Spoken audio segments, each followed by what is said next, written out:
All right, perfect. Let's continue on with a little bit of the notes today. I'm going to give you a majority of the class day to actually work on your assignment. That is your page 240. That was the stuff I gave you yesterday, so if you were gone yesterday, we did get homework based on that.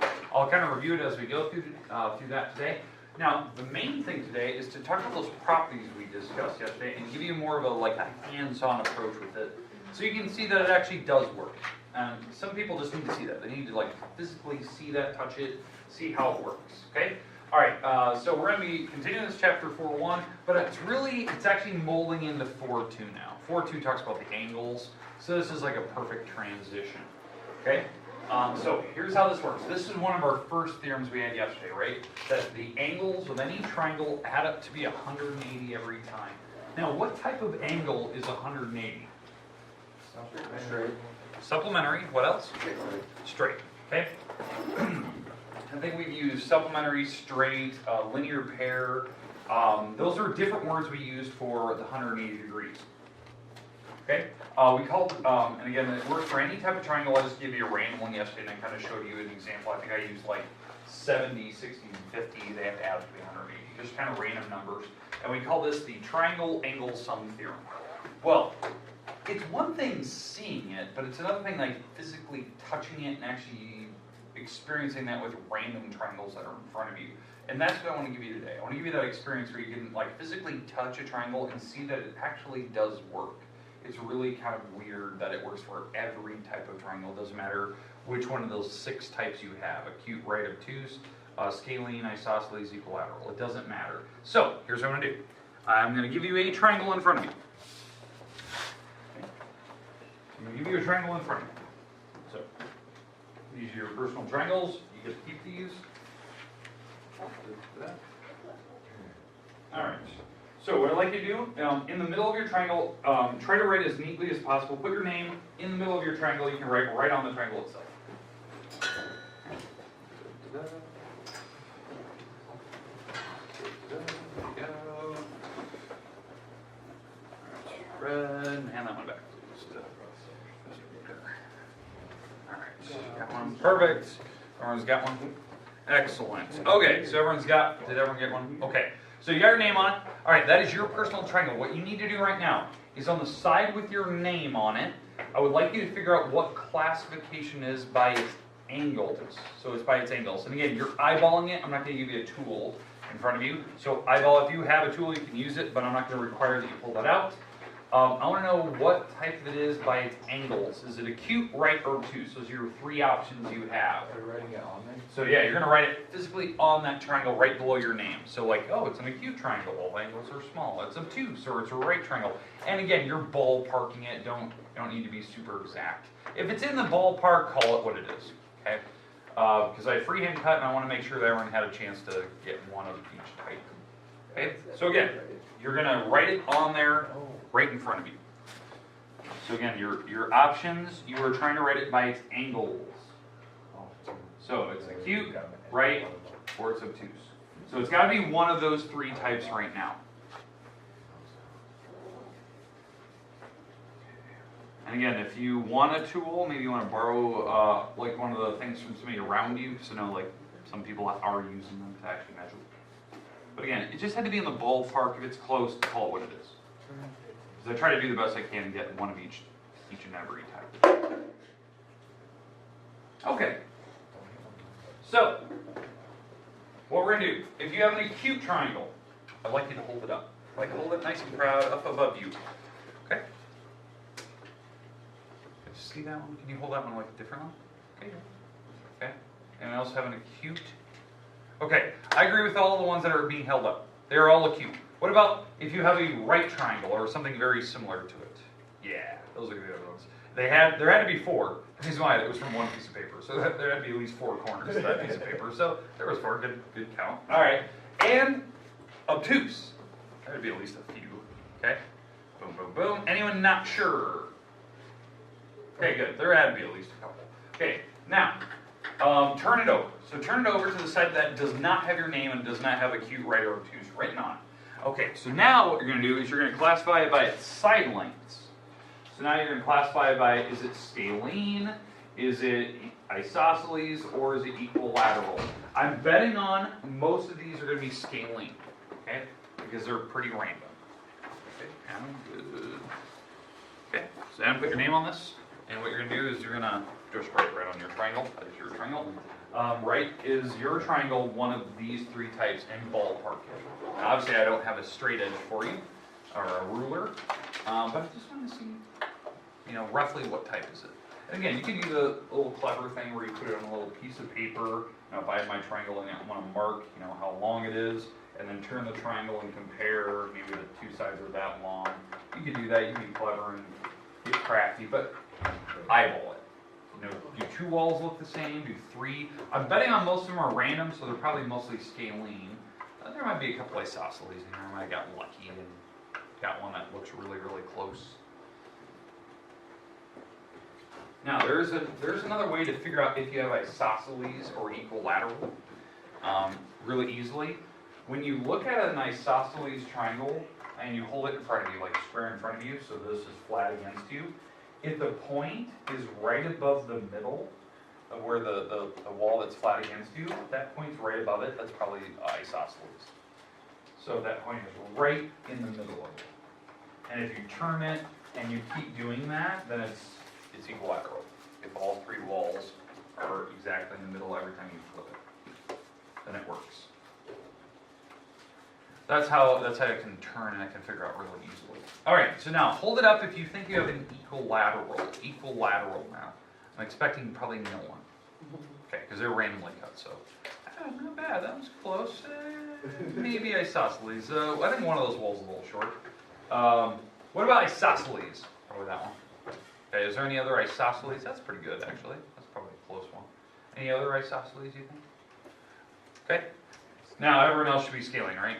Yeah, they're pretty much random. Okay, yeah, pretty good. So, all right, so you have at least some types. There wasn't too many equilaterals, but there was probably these two. All right, now, do you agree they're all kind of random? Cut them out from a sheet of paper the minute before you walked in, so they are random. They all share the same property. So if we go back to that slide I was just showing you, all right, if I go back to this, they all share this property, that all the angles have to add to be 180. Every single one has to add up to 180.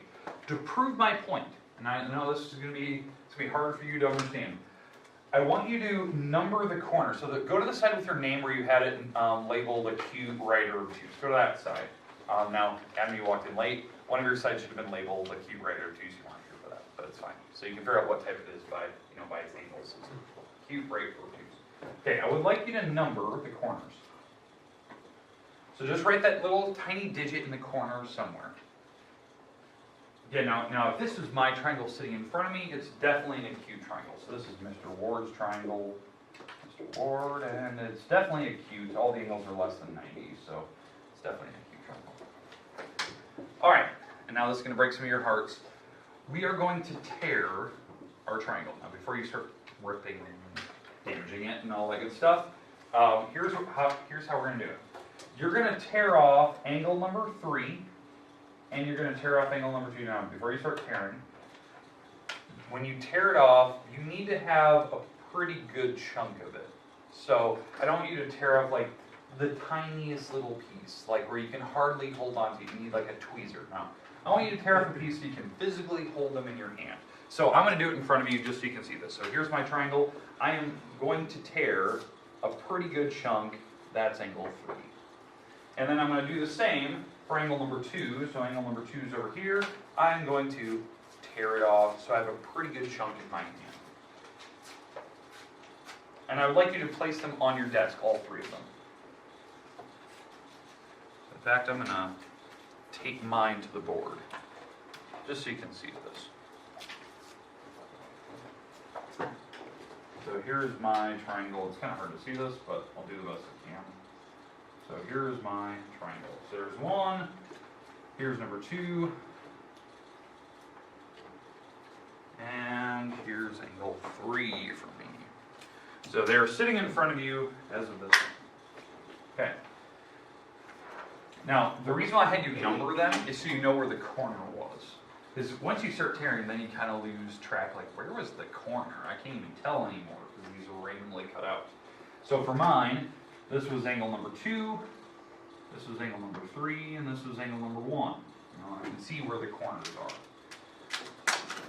What I'd like you to do is move the corners in such a way that the pointy ends, the vertices, are actually physically touching each other. So there's angle number 2, that's like the vertex, right? I'm going to move the other angles in such a way that now that they are physically going to touch each other, like this. All the points are going to touch, like the Mitsubishi symbol for cars. The pointy ends are going to touch, right?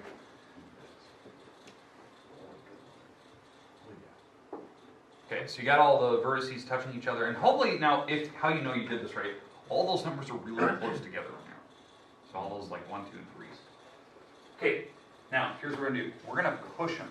So what I mean by that is I want the walls, these walls, I'm going to highlight mine, I want the walls to be physically side by side now, but I still want the pointy ends to be touching. So I'm going to move my angle number 3 in such a way that it is still side by side angle number 2, and the points are still touching, like such. So there's angle number 3. It's physically touching my angle number 2. And then I'm going to move 1, same idea. I'm going to move it right next to angle number 2 so that the vertices are physically touching. All 3 of them are still touching. But now the walls are side by side. And what should happen if you've done this right, if you physically push, they should make a straight line now. They should make a straight line on one of the walls. Because what you are looking at, you are physically looking that they do add up to be 180 every single time. Every single person in this room had a different triangle. You guys held them up. They're all different sizes and shapes. But they all make the same property. It's just weird how it works. That's the physical, like, touching of it that makes that thing work. Some people just don't get to see that. They don't get to see, like, physically in front of them that it does work. But yeah, so that's that first property. Now, this also works for the second one. So let me get rid of the words off the screen. This property does work for the second theorem as well. Okay. All right, so I'm going to go to the second theorem. This is the second theorem. It's called the exterior angle theorem. Okay. What I mean by this one is that when you had your original triangle, let's say that this was your triangle. I think Taylor, I think yours looked like this one, something like that, right? That was kind of what he had. Well, the angle on the outside, so if he were to like physically draw a straight line on one of his walls, this angle here and this angle would make that one. They would actually make the one on the outside, this angle number 1, if you tore these off, so angle 2 and angle 3. Because what you're doing is what I just did right here. I physically put them next to each other. I'm actually tearing these angles off, and I'm putting them over here, and it will make angle number 1. Now, how I know that is because what do they make all together? 180. 180. That's exactly what you're seeing here. That's why the angle on the outside of a triangle, the angle, so they call that the exterior angle, is equal to the 2 on the inside that they call the remote interior. Remote means the ones that are far away from that object. I called this, I think yesterday, I called this like the TV, right? These are the remotes that are away from it, right? These angles, when you add them together, they physically make the one on the outside. And again, if you weren't here for that, an exterior angle of a triangle is when you extend one of the walls straight, like I did here on this picture, this crazy picture right here. I extend one of the walls straight, doesn't matter which wall, this is an exterior angle. It's equal to these two added together, the ones on the inside of the triangle that are not close to it. Because it's based on the physical thing you're looking at. That when you put them side by side, triangles do make 180. Because these two, they would make this angle on the outside, and when I put them next to this angle that I wasn't touching earlier, it does make a straight line every single time. That's why it works. So this one little like example actually does work every single time. Now, This is the next part. So this is the important part. This is for those 4 gentlemen that raised their hand earlier, that had a right triangle. Raise your hand again if you had a right triangle. Okay. All right. So now this next property only applies to you guys. And I want everyone to kind of see this because I know some of you are actually sitting around them. All right. Now, for those 4 gentlemen, and I'll get to the property here in a second, I need you to figure out which angle, 1, 2, or 3, was your right angle. So take that away. So can I see that one, Fred? All right, so here's Fred's right angle. That was Fred's, because he had his triangle, had a little piece here, and there was the right angle in the corner. Okay, I want you to physically take this one away and put it off to the side. Okay, so put that off to the side, Fred. Thank you. All right, and now everyone else can kind of look at theirs. So if you want to stand up and move around their kind of table, I know some of you are very close to these guys anyway.